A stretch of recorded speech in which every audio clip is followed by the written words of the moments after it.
सब foreign branches, online church, अपने हाथों को उठाकर खुदा बाप से कहो, अपनी बाइबल को उठाकर कि आज जो वचन मैं सुनूंगा मैं उसे मानूंगा, मैं उसे लोगों को बताऊंगा।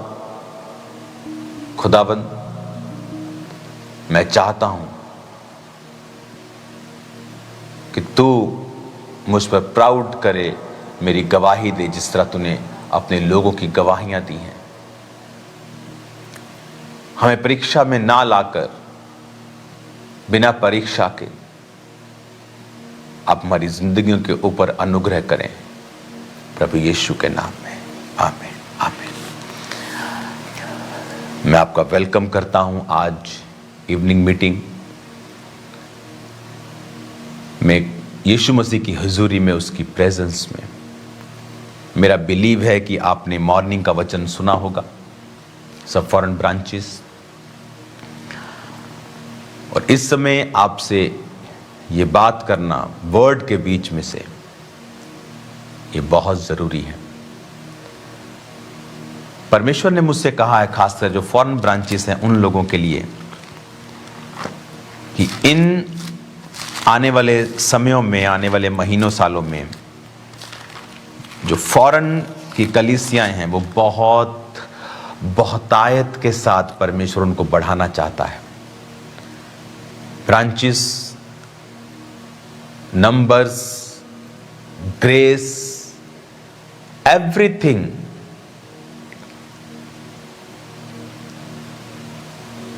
जब परमेश्वर ने किसी ਨੂੰ आशीष देनी होए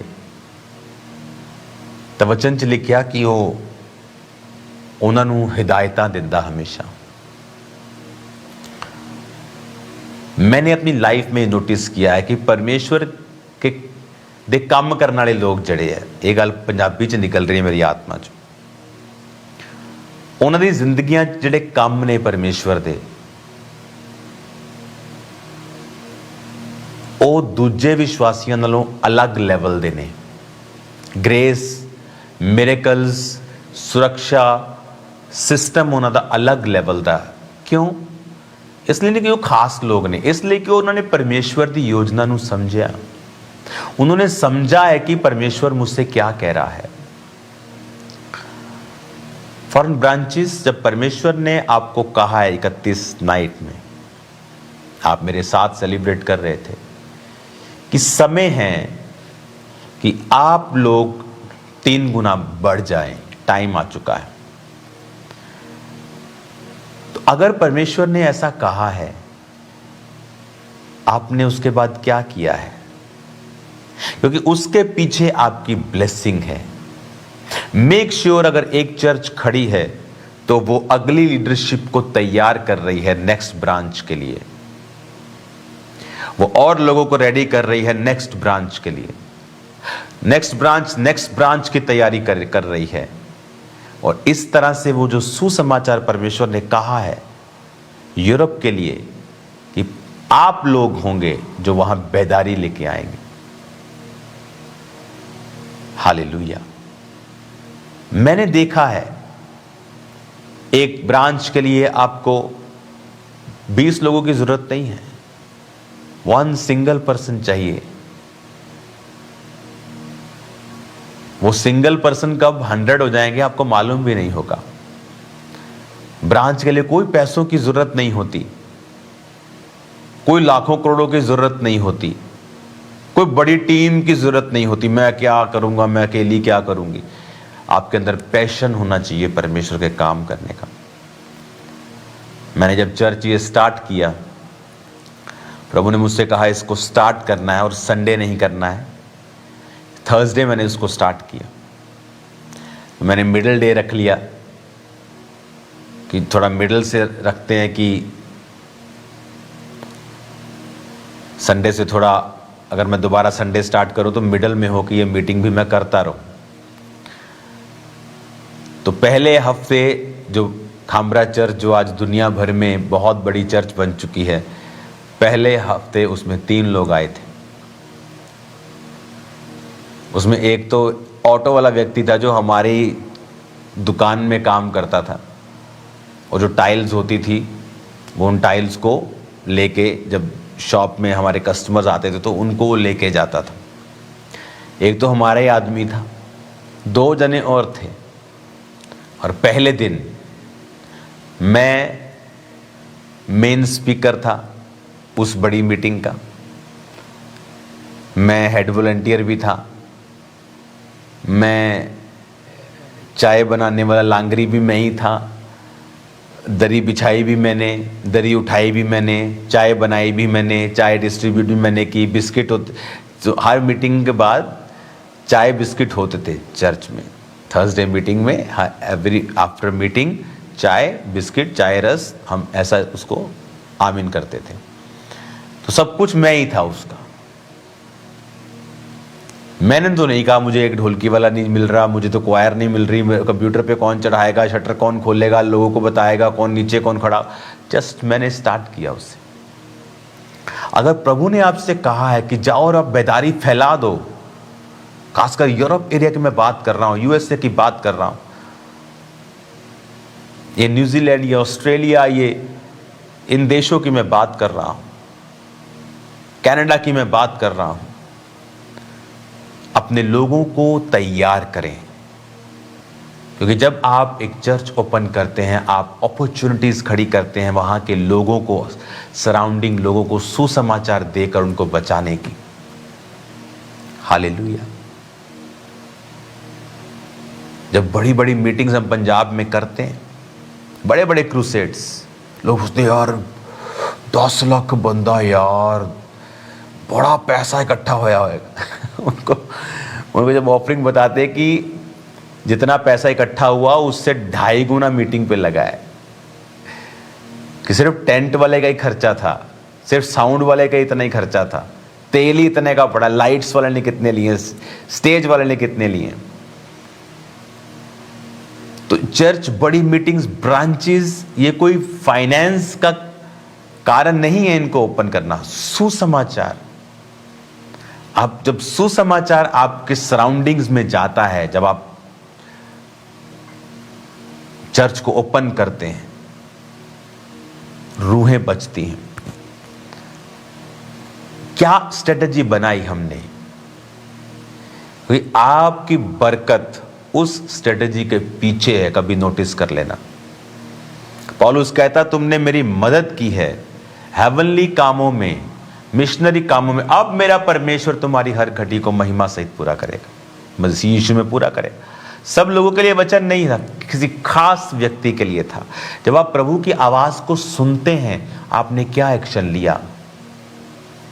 कोई व्यक्ति सेवा करने के लिए तैयार होगा, कोई बीज बोने के लिए तैयार होगा, आप में से कोई फास्टिंग करने के लिए तैयार होगा, आप में से कोई सर्व करने के लिए तैयार होगा, आप में से कोई दिमाग लगाने के लिए तैयार होगा।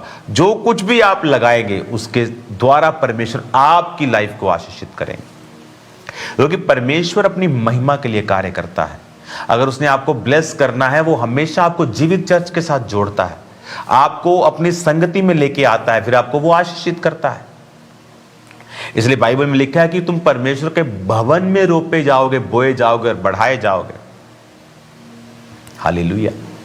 हम ये देखें कि परमेश्वर ने जो कहा है, हमें उस वर्ड को लेना है, हमें उस वर्ड को लेना है और प्रोफेसी के अनुसार हमें कार्य करना है।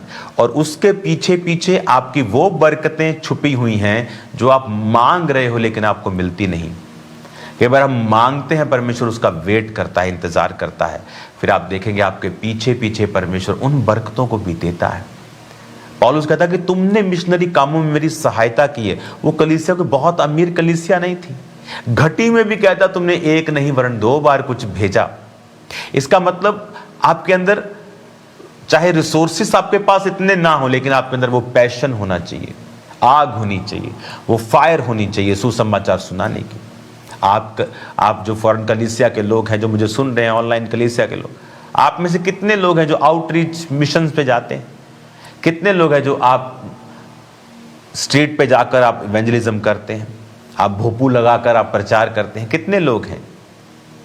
हम क्रिश्चियंस लोग खासकर जो बहुत समय से क्रिश्चियन, हम इतने कंफर्टेबल हो गए हैं अपनी लाइफ में, हमें लगता है कि चर्च चलेगा बस यही एहसान है, पास्टर ते चर्च चलेगा ना, एहसान करता ही ताडे ते, तुहानू पता ही ताडी चर्च जाने एहसान करते हैं हम तुम पर।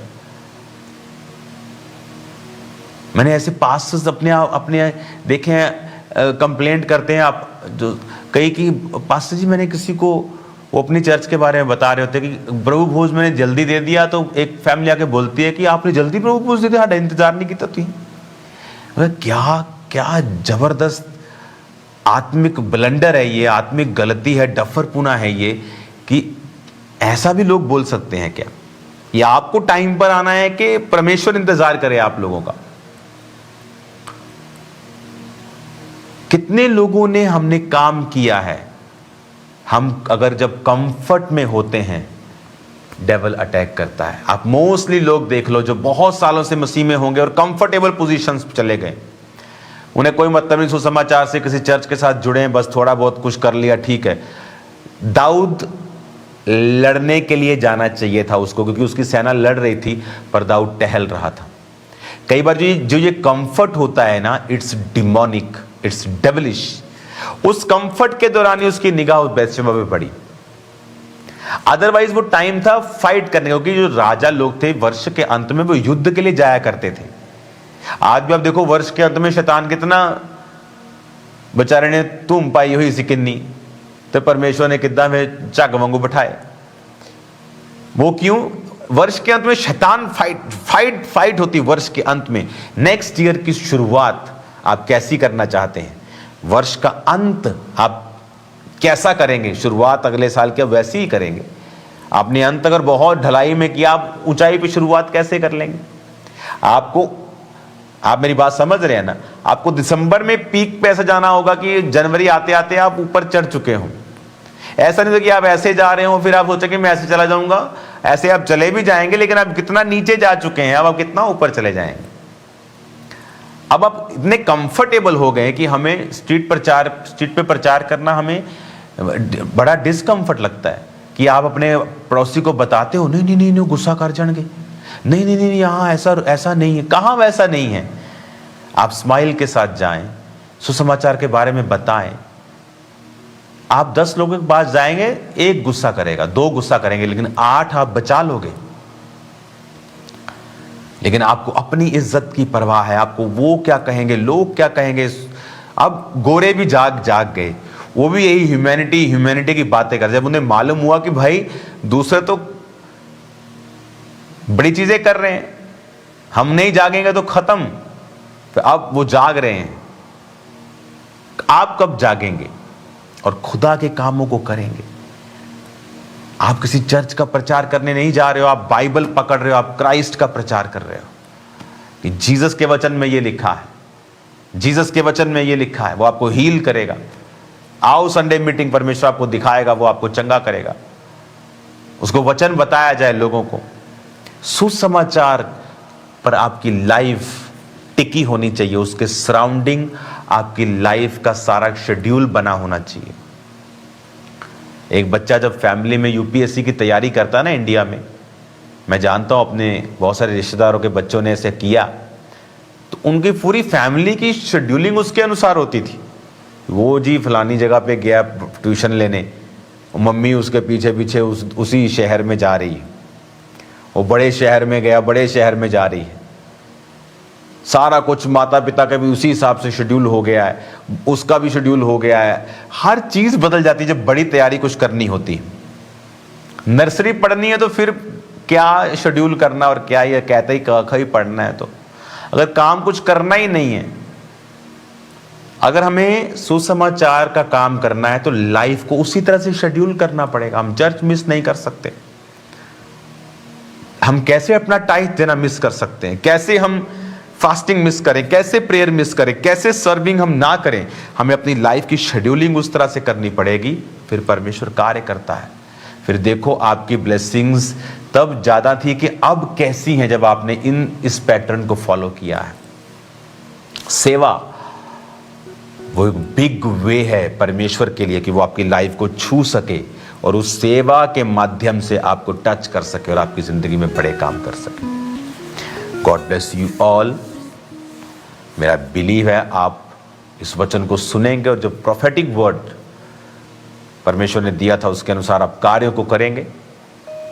हमारी लाइफ सेम नहीं होगी, आपकी लाइफ सेम नहीं होगी, आप हील होंगे, डिलीवर होंगे आज और अभी। अपने हाथों को उठाओ। मैं एक बुजुर्ग को देख रहा हूं। आप ज़्यादा बुजुर्ग नहीं हैं कि आप 80 साल के हैं, अधेड़ उम्र में, और आपकी हड्डियां, आपकी बॉडी, आपकी नसें आपको दिक्कत दे रही हैं, आप छड़ी से चल रहे हैं। खुदावंद का आत्मा आपको हील कर रहा है। राइट नाउ आप हील हो रहे हैं। आपकी बॉडी के अंदर ताकत जा रही है, चंगे हो रहे हैं। माइग्रेन को मैं निकलता हुआ देख रहा हूँ। एक अजीब सी बीमारी देख रहा हूँ एक भाई के अंदर, जो उसके सिर को से डाउन सा कर देती है। आपकी बॉडी, आपका सिस्टम अंदर का आपको एक्सप्लेन करना नहीं आ रहा है। मैं भी एक्सप्लेन नहीं कर रहा हूँ, लेकिन आप डाउन फील कर दे, जैसे किसी ने डिम कर दिया हो आपको। और आप बड़े हैरान हो रहे हैं इस बात को सुनकर कि मैं ये बोल रहा हूँ। परमेश्वर का आत्मा आपको हील कर रहा, डिलीवर कर रहा है। मैं गर्भ की आशीषें देख रहा हूँ सिस्टर के अंदर। आपका रंग गोरा है, आपका पेट भी अजीब तरह से फूला रहता है, लेकिन अब परमेश्वर आपको छू रहा है और आपको वो ब्लेस कर रहा है। मैं आपको हील होता, डिलीवर होता हुआ देख रहा हूँ। राइट नाउ अपनी बॉडी पे हाथ रखो। Be healed in Jesus name. चंगे हो जाओ, छुटकारा पाओ। यीशु के नाम में तुम फाइनेंशियली आशीषित हो। हर प्रकार के कर्जे की आत्मा तुम्हारी जिंदगी को छोड़ के जाए। नशे का आत्मा जाए, बीमारियों का आत्मा जाए, कलेश का आत्मा जाए, हर प्रकार की गड़बड़ी का आत्मा तुम्हें छोड़ के जाता रहे। मैं तुम्हें ब्लेस घोषित करता हूँ यीशु के नाम में। तुम गवाहियों के साथ आने पाओ। प्रभु यीशु मसीह के सामर्थी नाम में हम मांगते हैं। आमीन, आमीन, आमीन। Thank you Lord, thank you Lord. अगले संडे इवनिंग मीटिंग में आप लोग सब लोगों को इनवाइट करेंगे जो आपको जानते हैं। नेक्स्ट संडे इवनिंग मीटिंग में आप लोगों को इनवाइट करेंगे और आप प्रभु भोज की तैयारी रखेंगे। स्पेशल मीटिंग होगी, कोई मिस नहीं करेगा। और स्पेशल डिलीवरेंस और हीलिंग मीटिंग होगी, आप उसे मिस नहीं करेंगे। मैं आपको ब्लेस करता हूं, आपके जीवन पर आशीषों की घोषणा करता हूं। खुदावंद आपको ग्रेस दे के आप उसके लिए इस्तेमाल हो सके। जीसस नेम, आमीन, आमीन। मौत, बीमारी, पाप का जादू टूटा है। मौत, बीमारी, पाप का जादू टूटा है।